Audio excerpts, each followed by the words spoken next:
Ναι.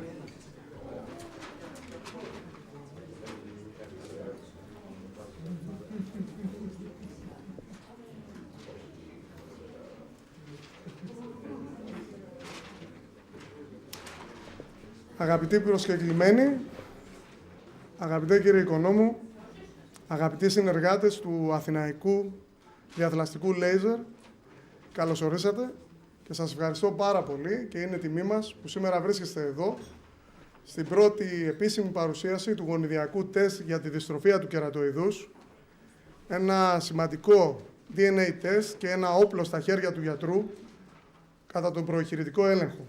Είναι ιδιαίτερη σημασίας και για μας αυτή η συγκεκριμένη εκδήλωση, γιατί για δύο λόγους. Πρώτον, μας δίνεται η δυνατότητα μέσα από την πρόσκληση και από τη συνεργασία με το Αθηναϊκό Διαθλαστικό Λέιζερ και με τον κύριο Οικονόμου να ανακοινώσουμε μια καινοτομία της ιατρικής, το μοναδικό αυτογονιδιακό τεστ παγκοσμίως, το οποίο για πρώτη φορά ανακοινώνεται στην ελληνική οφθαλμολογική κοινότητα.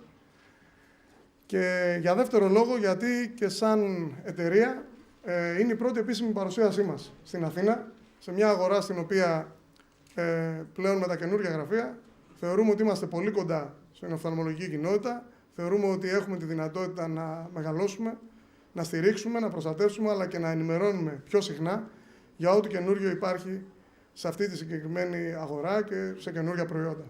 Ευχαριστώ πάρα πολύ που μας τιμήσατε σήμερα με την παρουσία σας. Ευχαριστώ πάρα πολύ που ήρθατε και ελπίζω ότι όλες οι πληροφορίες που θα μαζέψετε σήμερα είναι πληροφορίες οι οποίες θα βοηθήσουν και η συζήτηση που θα ακολουθήσει μετά, θα βοηθήσουν να κατανοήσετε την καινοτομία του συγκεκριμένου προϊόντος και την αναγκαιότητά του. Σας ευχαριστώ πάρα πολύ που είστε εδώ.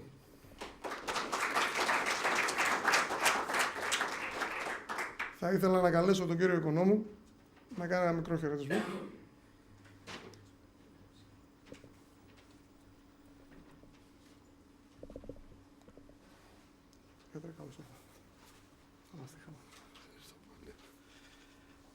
Μπορούσα λιγάκι να παίρναμε αυτό.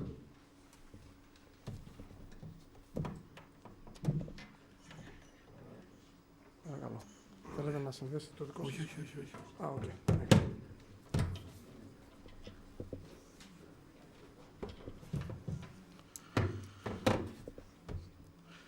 Αγαπητοί συνάδελφοι, καταρχάς ευχαριστώ πολύ που ήρθατε. Έχω την εντύπωση ότι όλοι θα ωφεληθούμε από αυτό το νέο, το οποίο είναι και πάρα πολύ πρόσφατο. Αν φανταστεί κανείς ότι το πρώτο Avellino Test έγινε το Φεβρουάριο του 2013, άρα δεν είμαστε μακριά από αυτό. Θα ήθελα να κάνω μια μικρή αναδρομή, όχι μεγάλη, 3-4 λεπτών, να δούμε πώς φτάσαμε εδώ, σε αυτή τη συμβολή του διαθλαστικού εγχειρήματος που λέγεται LASIK. Το ίδιο είναι και για το PRK, το ίδιο και για τους λάτρεις του LASIK, αλλά βασικά αυτό που απασχολεί όλους μας εδώ είναι το LASIK.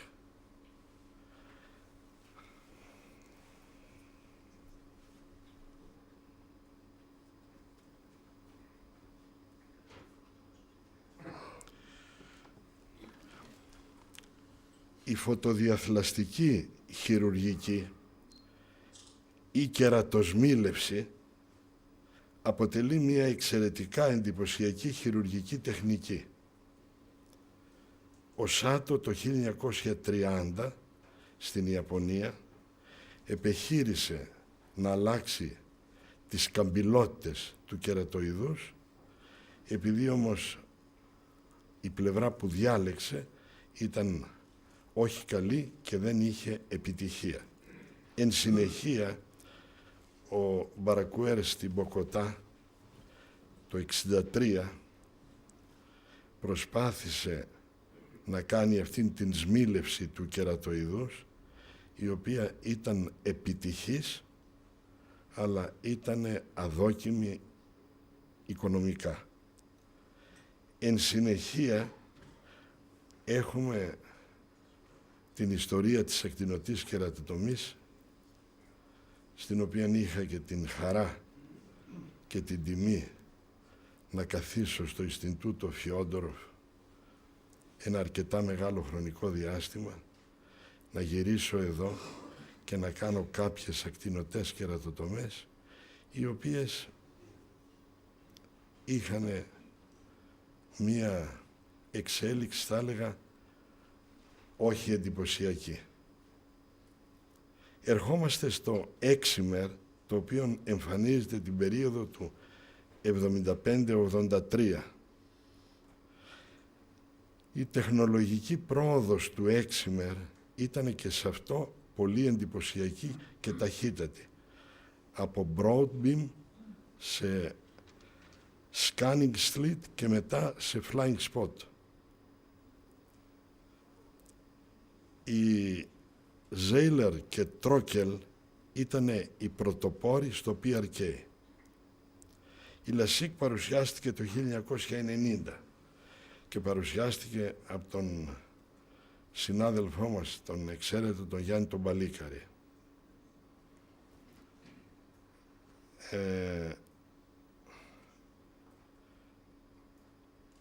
3-4 συνάδελφοι εν συνεχεία, οι Άβαλος, Σλέιντ και Μπουράτο, είχαν μια προσπάθεια τελειοποίησης του LASIK. Το LASIK διαδίδεται σε όλο τον κόσμο και είναι μια πάρα πολύ προσφυλής επέμβασης διορθωτική της αμετροπίας, και που στις Ηνωμένες Πολιτείες έχουμε 350.000 επεμβάσεις LASIK ετησίως. Τώρα η προσπάθεια του θεράποντος για το LASIK είναι πώς να μην υπάρξουν μετεγχειρητικά προβλήματα μη διαχειρίσιμα. Παραδείγματος χάρη, η κερατεκτασία μειώθηκε σημαντικά από τότε που απαραίτητο στοιχείο για το LASIK ήταν η τοπογραφία.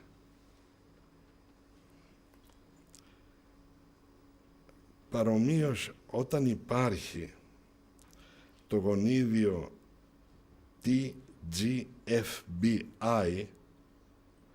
το οποίο είναι χαρακτηριστικό και υποδηλώνει κερατική δυστροφία από τις 5 τις πλέον γνωστές δυστροφίες. Μετά από PRK και LASIK, στους δυστροφικούς κερατοειδείς δημιουργούνται υπερβολικές εναποθέσεις πρωτεϊνών ηνικής στην επιφάνεια του κερατοειδούς, με αποτέλεσμα την τελική απώλεια της οράσεως. Στο σημείο αυτό έρχεται η προσφορά του Avellino DNA του τεστ, το οποίο είναι ένα εξαιρετικό εργαλείο στα χέρια των γιατρών που ασχολούνται με το χειρουργείο το διαθλαστικό. Η κυριότερη από αυτές τις δυστροφίες είναι η κοκκώδης δυστροφία, η Greno2 ή Avellino. Στη δυστροφία Avellino ιστολογικά παρατηρούνται εναποθέσεις αμυλοειδούς και πλακών ιαλίνης στο επίπεδο του στρώματος. Υπάρχουν 2 γονότυποι της Avellino. Είναι οι ομοζυγότες και οι ετεροζυγότες. Οι ομοζυγότες παρουσιάζουν άσπρες και γκρίζες κοιλίδες δίκην νυφάδων χιονιού ή δίκην δακτυλίων και εμφανίζονται από την ηλικία των 3 ετών και καταλήγουν σε απώλεια της οράσεως στην ενηλικίωση. Οι ετεροζυγότες παρουσιάζουν αυτές τις εναποθέσεις στην ηλικία ή από την ηλικία των 12 ετών ή και αργότερα. Όπως προαναφέραμε, η κοκκώδης δυστροφία τύπου 2 ή Αβελίνο είναι απόλυτη αντέδειξη για διαθλαστική επέμβαση. Η τεχνική του Avellino Test είναι πάρα πολύ απλή, ανώδυνη και εξαιρετικά ακριβής, με μια ακρίβεια ή αποτελεσματικότητα του 100%. Γίνεται η λήψη των δειγμάτων και γίνεται από λήψεις επιθυλιακών κυτάρων από το εσωτερικό της κάθε παρείας, αποστολή στο Avellino Lab και έχουμε την απάντηση εντός 24 έως 48 ώρων. Έχω την εντύπωση ότι μελλοντικά το Avellino Test θα επεκταθεί και σε άλλες επεμβάσεις οι οποίες απασχολούν τον γερατοειδή. Σας ευχαριστώ για την προσοχή σας και έχω την εντύπωση ότι αυτά που θα ακούσουμε από τους κυρίους θα είναι πάρα πολύ διαφωτιστικά για μας.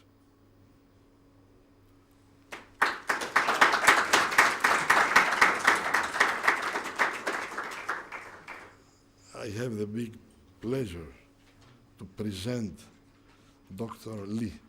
Please, take your seat.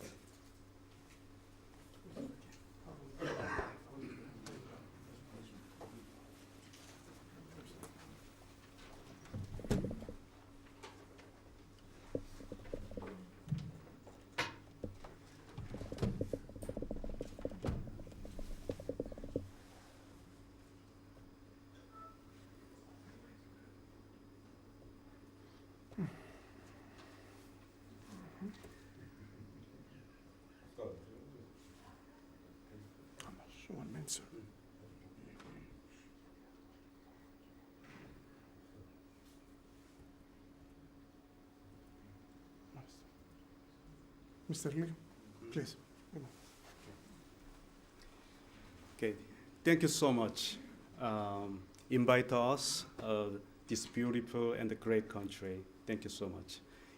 Especially, it's Dr. Economist. Thank you so much again. Okay, I'm Jin Lee, a founder and CEO of this company. We start this service at 2008. At the time, we provide only one genetic diagnostic service, Avellino corneal dystrophy.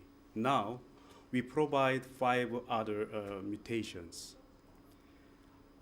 Also, our company continuously is preparing other genetic disorder for keratoconus, also gene therapy, etc. 50 years ago, this disease, corneal dystrophy, is no meaningful for eye disease. It's absolutely no meaningful because our average lifetime was under 50.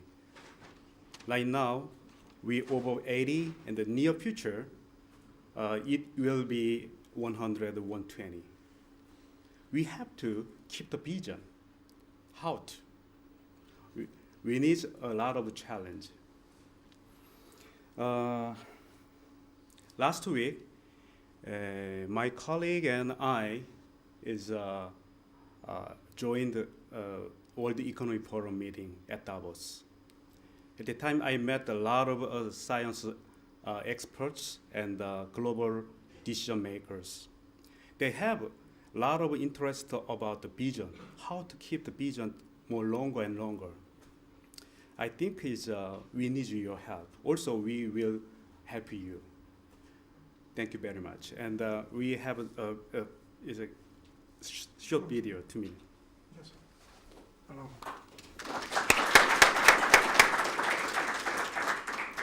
Θα ήθελα να σας ενημερώσω ότι υπάρχει ένα βίντεο το οποίο έχει ετοιμαστεί από τον Davos, όπου ήταν η μόνη οφθαλμολογική εταιρεία παγκοσμίως που προσκαλέσανε ήταν η Avellino, γιατί θεωρείται από τους πιονέρ για από εδώ και πέρα στην τεχνολογία της γενετικής πάνω σε αυτό το κομμάτι.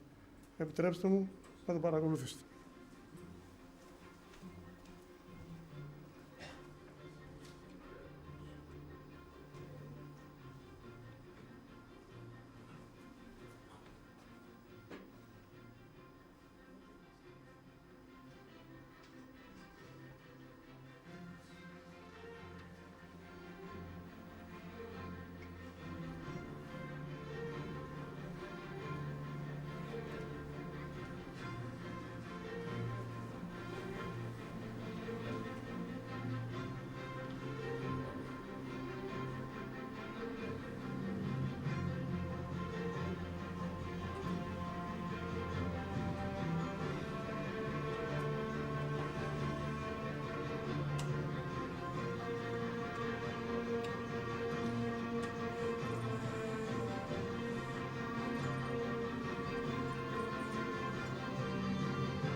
Θα ήθελα να σας ενημερώσω ότι θα καλέσουμε αυτή τη στιγμή τη Medical Director της Avellino, την κυρία Σάντρα Ντεσέλ, η οποία από εδώ και πέρα θα είναι ο άνθρωπος ο οποίος θα μας μιλήσει περισσότερο πάνω στις πληροφορίες που έχουμε να λάβουμε για το γονιδιακό τεστ.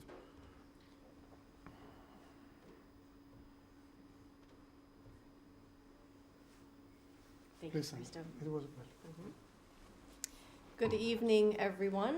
Thank you for having us. We are very pleased to be here with you tonight to share our science behind our DNA test.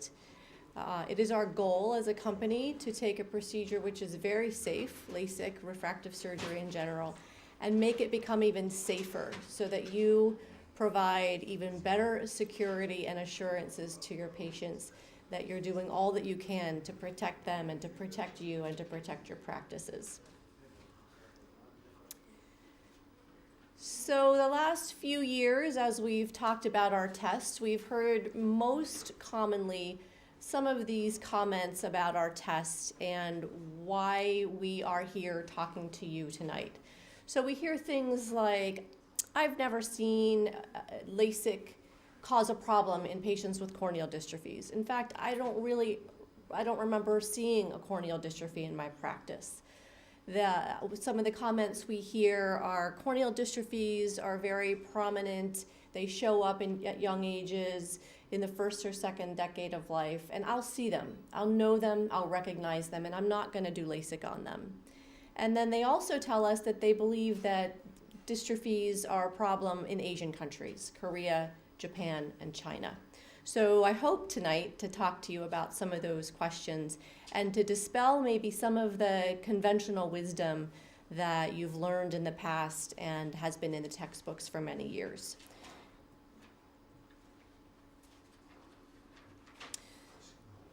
The 5 dystrophies that the Avellino test detects are related to the TGFBI protein, the transforming growth factor beta-induced protein. This is a protein that is very prominent in the cornea. It's very important in wound healing for the cornea. So when the cornea is injured by an injury, a natural injury, or something such as the keratome or a PRK scraping, the keratocytes are activated and the TGFBI protein is upregulated. So it's stimulated to help heal the wound.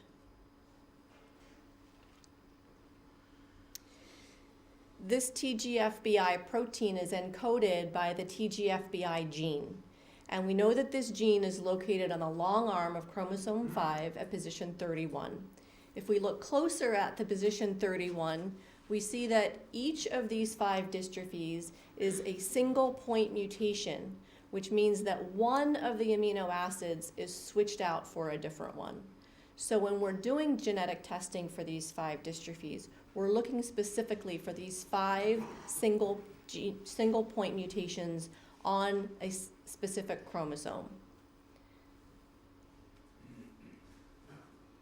So what happens when the TGFBI protein is mutated? We have this mutant form of protein now, and we understand that it folds differently.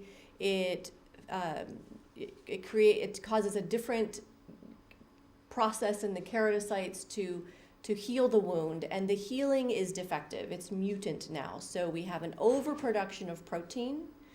We have different binding properties of the macromolecules in the extracellular matrix. We also know that it does not get rid of or clean up the proteins like it's supposed to. So we have an overaccumulation of protein in the cornea, and each of the 5 mutations, the accumulation of the deposits in the cornea is very specific to the single point mutation. So you see different deposit patterns, different patterns of deposits in the different dystrophies that is distinctly related back to the single point mutation. For example, in Reese-Buchler's and Thiel-Behnke, we see that most of the protein deposits are around Bowman's layer. And so that leads those 2 dystrophies specifically to create a lot of recurrent corneal erosions because it damages the Bowman's layer. In lattice corneal dystrophy 1, we see mostly amyloid proteins. These amyloid proteins are branch-like. You see the branch-like proteins in the cornea. They tend to accumulate in the anterior to mid-stromal layer. And as the disease progresses, they spread through the cornea and they spread deeper into the cornea towards Descemet's membrane. And oftentimes you'll see dense corneal haze as the disease progresses. In GCD1, these are hyaline bodies, and they tend to look like granules, and they deposit, again, anterior stroma to mid-stroma. The normal progression of the disease, again, is these granular bodies spread throughout the cornea. They spread deeper into the cornea, and you see an accumulation of more and more of these granular bodies. And then in GCD2, we see a combination of both amyloid protein and the hyaline bodies. So you see, clinically, you'll see the lattice-like degeneration, the dystrophy, and you'll also see the granular type of dystrophy. So as the disease progresses, they have a mixture of both proteins and they have a phenotype of both types of dystrophies. It's also important to note that all of these dystrophies have a very wide distribution of appearance. They can be very, very subtle. They can actually look perfectly clear on slit lamp, or they can become very severe. So why a DNA test? Well, because of what we've learned. We've learned that these dystrophies are definitely inherited. We know where they're located. we have the ability to not only test them, but understand how they work. So, and in doing so, since our inception, we know that in the over 500,000 samples that we've received, we have over almost 600 now positives, which leads to a prevalence of almost 1 in 1,000 patients that we internally have detected. So over 500,000 patients and almost 600 patients that we've saved from a debilitating eye disease from being exacerbated after LASIK. So with that kind of prevalence, it's important to start recognizing this and really learning how to see it and what to do for it.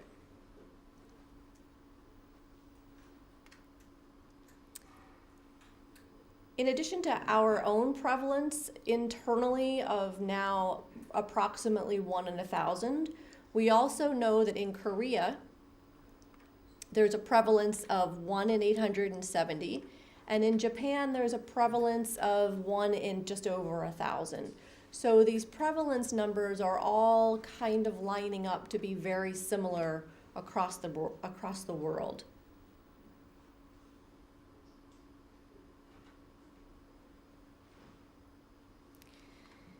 Anthony Aldave, who is a very prominent corneal specialist in Southern California at the UCLA Jules Stein Eye Institute, has come out and said that in actuality, none of us, none of you, can use the slit lamp effectively enough to catch all of these dystrophies.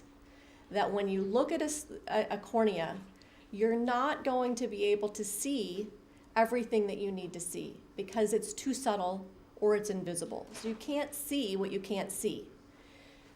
So his advice is that you really cannot definitively differentiate between a corneal dystrophy that's inherited and other corneal disorders without genetic testing. That's where we're going. This is the front of the wave. This is where it's all headed. We're headed towards personalized medicine, where we can detect genetic defects in your body and then fix them. And in ophthalmology, this is the first time you may be hearing about this, and that's why we're here educating you, because we now do have the technology to do this. In fact, even the American Academy of Ophthalmology has a statement that they recently released saying, if you know of a genetic defect and you know that there's a test available, you have a duty to do that test. And if you don't understand it and you don't know how to do it, you have an obligation to refer that to either a genetic counselor or a colleague who understands the testing. So this is where it's going in the United States and worldwide, that if we know that the test is there, we're obligated to perform it. The first case was published in 2002 by E.K. Kim in Korea. That is how the company got launched. He and Mr. Lee met and decided that this was an important enough problem to do something about. Then in 2006, the first published case of LASIK exacerbated corneal dystrophy was published in the US. So for doctors that say, I've never seen this, there are plenty of published cases where LASIK is clearly the reason that these corneal dystrophies have been exacerbated. Let me talk a little bit about the inheritance. So if we know that the corneal dystrophies that we're speaking of, the 5 corneal dystrophies, are all inherited in an autosomal dominant pattern. That means you only need one of the chromosomes affected to exhibit the disease. So in this illustration, we have the dad who is heterozygous. So he has one chromosome that's normal and one chromosome that's affected. Mom is fine. She doesn't have the gene at all. So dad has a 50% chance of passing that trait on to his offspring, and mom passes her normal gene off to the offspring. So all of these heterozygotes now have the possibility of exhibiting this disease. And they will all test positive for the disease. And this also illustrates that when you see someone in your practice with one of these inherited dystrophies, you probably should be testing the family, the immediate family, even grandparents and grandparents, siblings, and offspring, to not only know that they have this dystrophy, but to protect them and to counsel them on what that can mean for them in the future. So here we have one of the phenotypes of a heterozygote. And as you can see, this patient at 25 years old has a collection of small granules in the lower central cornea. This 28-year-old has one spot, and if you look a little closer, it looks an awful lot like a corneal infiltrate from an old contact lens ulcer or an old contact lens scar. We've had doctors tell us that they look like calcium deposits or just kind of not really relevant or important. And they record them as random things in their chart. Sometimes they're seeing them, but calling them other things. And sometimes they're just plain not seeing them because it can be that subtle. In a homozygote, we have both genes carrying the trait. Typically, the homozygotes are, they tend to occur younger, and they become more severe very early. So these are probably, the homozygotes are the ones that are probably in the textbooks where they're very obvious. They're gonna come in at a very young age, they're gonna have symptoms, they're gonna probably have a family history, they will have loss of vision very quickly, and you're gonna be able to see this on slit lamp. Those are not really the patients that we're talking about here, because everybody recognizes that and knows to not do laser correction on that. What we're talking about is really the phenotype of a heterozygote, which can have a wide range, but oftentimes is very, very subtle. These are the patients that Dr. Aldave says you can't really rely on your examination or your history. You must start relying on DNA testing. In this case, we have a 21-year-old. She presented to a refractive surgeon in Asia, where genetic testing has become the standard of care. And this was her corneal presentation. It's probably, oh, you have a monitor back there. You may be able to see it a little bit better.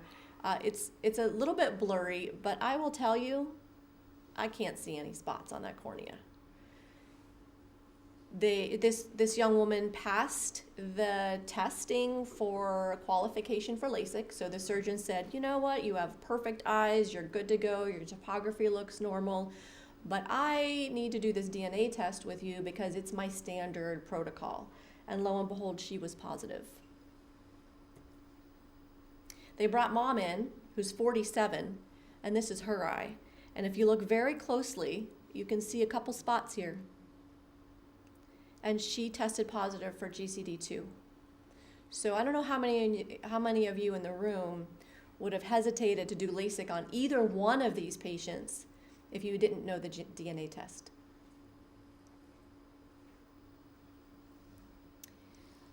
Again, this is just an example of the variation of presentation that you can get in patients. All three of these eyes are GCD2 positive.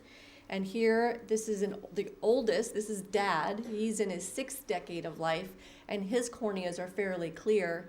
And the two children, who are much younger, are exhibiting signs of corneal dystrophy. You can see the white spots. But many of the surgeons that we present this to, and in smaller crowds, will sometimes quiz the audience and say, who thinks that these patients are safe enough for LASIK? And a lot of surgeons raise their hands. This is a good illustration of that. Is I don't know how many of you would not hesitate to do surgery on these patients, and they're all positive for a granular corneal dystrophy. And this is an example of what we hear a lot, that they don't really believe that laser vision correction exacerbates this corneal dystrophy. So here is a patient 7 years post-LASIK. She had laser vision correction only in her left eye. And this is 7 years later. We don't have the pre-LASIK pictures, but here you see the right eye that did not have LASIK. And you see, definitely you see some spots there. I don't know what it looked like 7 years ago prior to LASIK, but here's the left eye after LASIK. And there's clearly a difference there between the two eyes. And so it can't be the natural progression of the disease. We have a case here. Dr. Aldave was good enough to provide us with some of the cases that have been referred to his clinic over the years. And this is a case of a 43-year-old female. Here's her pre-op appearance. This is her right eye. You see a couple spots. And again, this looks very similar to an infiltrate, an old, stable, nothing to worry about infiltrate. Here's her left eye, even more subtle, with one small spot there. She had LASIK, uneventful bilateral LASIK, and here is her right eye 4 years later. And you can also see that it's really limited to the area of the flap. And on OCT, you can see that the protein deposits are really concentrated at the interface of the flap. There's no doubt that this is induced, exacerbated by the laser. This does not look like a normal progression of corneal dystrophy. It's very much limited to the interface of the flap. And this is her other eye.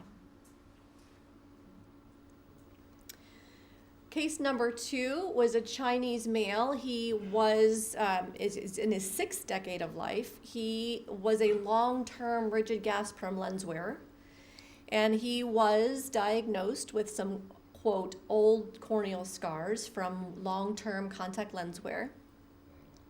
It was noted in his chart that way. He went on to have laser vision correction, and at the post-op day 1, his co-managing optometrist noticed old corneal scars versus a corneal dystrophy. At week 1, this patient saw a different physician who noted old corneal scars. Well, then 2 years later, this is what he looked like. So in this case, we have exacerbation of LASIK exacerbation of the corneal dystrophy. We have multiple doctors examining the same patient, calling it different things. So we don't even have agreement within the community about what these are and how to label them. So we're gathering that. We're gathering the consensus. We're understanding more and more about these dystrophies.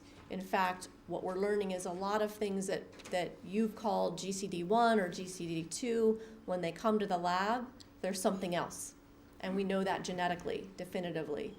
So all of the classifications, all of the naming is probably changing as we learn more and more about the disease. And in case 3, this is a gentleman from Colorado, a white male, and he ended up going on to a penetrating keratoplasty, PKP. And in this slide, it's very interesting because this is his corneal button. And again, you can see that the proteins really are accumulated at the interface, the flap interface. So we think that the keratocytes are stimulated, the TGFBI is mutant, so it's overproducing, and then there's that space there. That's a nice, convenient place for that to accumulate. And case 4 is interesting. It's a little off the topic, but I think it's an interesting point about how much we're learning and how much DNA testing can help us. Again, this is from Dr. Aldave. 65-year-old male presented to the clinic with slowly progressive decrease in vision. He had cataract surgery, no previous ocular injury, no trauma, no refractive surgery, and no family history of corneal transplantation, which is a really important thing for you to ask because patients don't always know family history. They don't come in and say, I have GCD2, I have GCD1, I have lattice 1. They'll say, I don't know, my mom has spots on her eyes, or my grandpa had a corneal transplant. They'll have something in the history possibly for you to tune into. But this gentleman had no family history. And this is his clinical presentation. He has very lattice-like degeneration on his cornea. You see the branching pattern of lattice. You can see his implant here. You can see on retroillumination some of the granular opacities. So Dr. Aldave sent us his sample for testing, and it tested negative for all 5 dystrophies, including lattice. So he's looking at this gentleman's cornea and thinking, you know, it still looks like lattice. And our genetic test currently only tests for lattice type 1. So Dr. Aldave took a blood sample, sent it to his lab, and tested for all of the other variants of lattice degeneration. All of those were also negative. What it turned out being was a systemic amyloidosis. So this patient had amyloid deposits in his cornea that was a gammopathy, and that is a buildup of protein in the blood. It can be a precursor for blood cancers like lymphoma and leukemia. So even in patients who you're just baffled by, you can't figure it out, DNA testing can be very, very helpful in not only what you have, but what you don't have. So I hope that I've answered some of your questions on why you've never seen this. I venture to say, or I challenge you to think about your cases, and maybe you have seen these, and you've been thinking all along that maybe it's been something different. Maybe you've not really recognized, or maybe you have patients in your practice who have had LASIK and have gotten a little worse, and you're not really sure why. I challenge you to find those cases, get a cheek swab, and send them in to us, and we'll help you figure it out. I also hope that you understand that from the cases that I presented, we have numerous literature published that is from all over the world, all ethnicities. This is not just a problem from Asia, and it's certainly not a problem just in our younger patients. It can be seen through all decades of life and through all different phenotypes. So that's all I have to share with you today. I'll be happy to answer some questions. I think we have some time before coffee. So, and then Scott Corney, our operating officer, is going to speak to you after the break about more of the specifics of the test itself and some of the history of our company. So any questions? Yes. You said that people that carry mutation can have, may not have the phenotype. Right. Is this because of reduced penetrance? This is my first question. Okay. And the second question is, you said that corneal dystrophy is autosomal dominant. Yes. But then you said that there are people who are either heterozygous or homozygous. So how come that in an autosomal dominant disease there are homozygous people? I'll answer the second question first. The question is, how do you get, how do we see the homozygous form? Because they've inherited a gene from both parents. Yes, but in an autosomal dominant pattern of disease, there is only one mutation, which is enough to cause the disease. Right. So a person who has the disease is a heterozygote, so it carries one mutation, one copy of the two copies of the gene. So right. What do you mean by homozygous? I'm going to ask Mr. Lee, who's more versed with the genetics and the penetration. The question was, Scott? Yeah. So I think that what we're looking at is not as simple of an inherited condition as you might believe it is. So even in a heterozygote, we see variations in phenotypic expression. We have what we showed is many cases that are mild in nature, but there are also some heterozygotes that even branch all the way to a severe. And then you have homozygotes. So if you have a heterozygote who has a range of expression, when you put the two alleles together, you have a much more extreme expression. To the degree in which it shows up extremely early in life, maybe even as an infant, and to the degree in which they can't even really be helped in any way imaginable. So within a heterozygote, you can have clear phenotype, you can have mild phenotype, and you can have advanced phenotype. And what we're focusing in on the test is what you can't see. And so the examples we present to you today are the cases that are being missed, and that's why we have so many people who've been damaged by refractive procedures that we could now, with genetic testing, avoid. Yeah, is this due to reduced penetrance then? Is what due to reduced penetrance?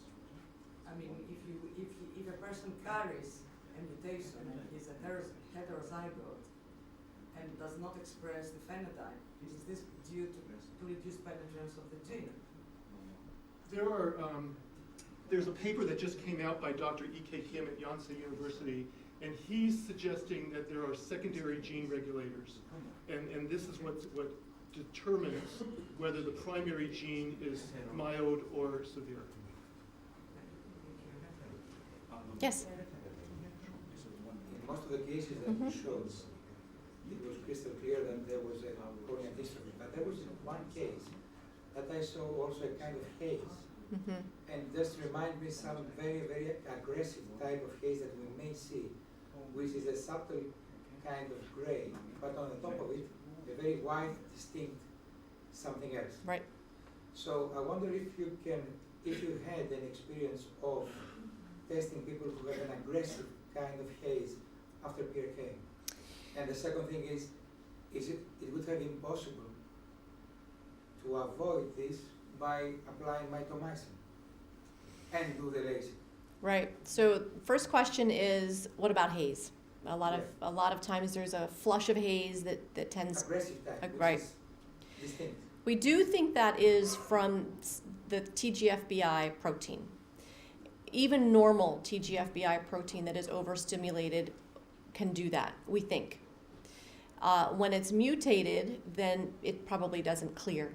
And in normal patients, it'll clear. So I would say that if you do you do DNA testing on everybody? And will it at some point be helpful on predicting haze? We don't know that yet. It's in our wheelhouse to be looking at and looking for. And the only way to really know that is in cases where you've done the DNA testing to keep track of that. The second question is mitomycin C. So the treatment for a lot of these... Or any yes. other anti-TGF-beta sort of drugs, which are not in the market now, and they do exist. I mean, mitomycin is keratocide. Right. There are some other anti-TGF-beta which Right. have been used in the past.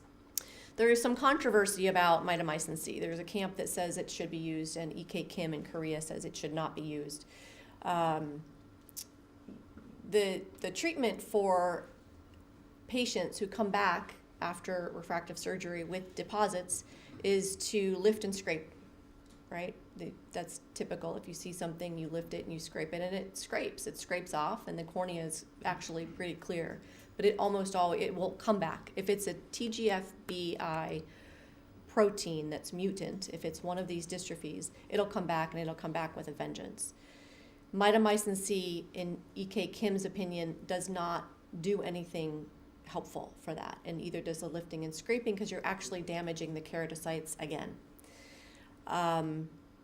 So there's really no real treatment for this. You can continue to lift and scrape, and there's a school of thought that says do that, wait as long as you can to do that, and do it as many times as you can, because really the only treatment is going to be a corneal transplant. So there are some schools of thought where is lifting and scraping 3 or 4 times better than rushing into a corneal transplant? We don't know. That's up to you. Kim had some case, mitomycin make more worse. Yeah, I think that Sandra actually touched on it, but the mitomycin actually takes away and damages the keratocytes. And so the keratocytes are what we're trying is is the reason why this dystrophy presents itself. And what we really want to do is reverse that if we can through someday gene therapy so that the keratinocytes can come back, remove the proteins, and take away the opacity formation. So this is how the common thought is that myosin is actually more damaging than good in that sort of case. And just one clarification, if I can, is we wait as long as we can to perform a corneal transplant, but the corneal transplant is not the ultimate solution. What it does is it buys the patient time, because the epithelium is still coming from the patient, from the person that's receiving a transplant, and that's always going to bring the problem back to a degree. So what we're doing is we're giving that person the ability to buy time to have clear vision, but ultimately the solution is to find therapy, but there's no therapy available today yet. Stand by, our company in a few years will hopefully be one of those major players. Good. Thank you very much.